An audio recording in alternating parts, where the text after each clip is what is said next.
In 1543, Copernicus realized that the planets revolved around the sun and not the other way around.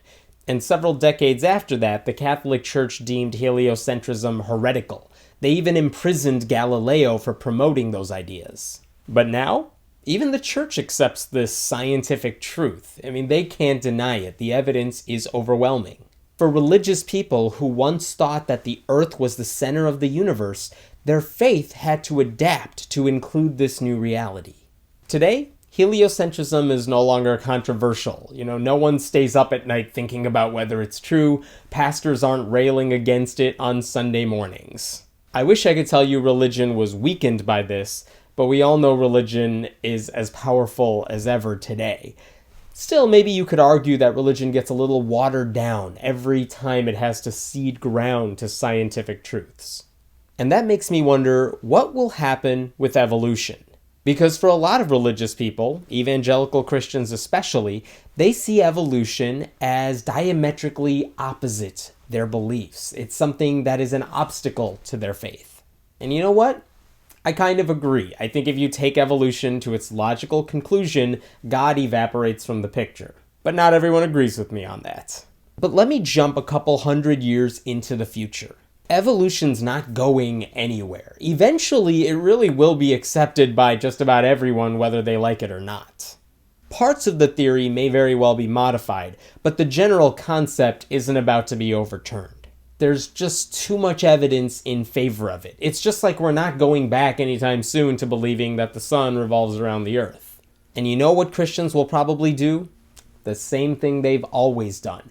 They'll find a way to incorporate the scientific truths into their Bible-based worldview. It's not a question of if they'll do it, it's a question of when they'll do it. Science and religion have been battling it out for centuries, and science is undefeated. And it will always be undefeated because it's the best method we've ever found to uncover how nature works. I completely understand why creationists and other science deniers fear reality. Their faith is inflexible. Eventually, science will just steamroll over their beliefs. I mean, it's inevitable. It just feels like it's taken a really long time for that to happen. If evangelical leaders were smarter, though, they'd figure out a way to incorporate scientific advances into their faith now rather than later. Don't get me wrong, some Christian leaders have, and I believe they're intellectually dishonest in a lot of ways. But too many pastors and Christian apologists have this mindset that if all the evidence points away from their faith, they have to pretend it's not really there. They have to discredit it somehow.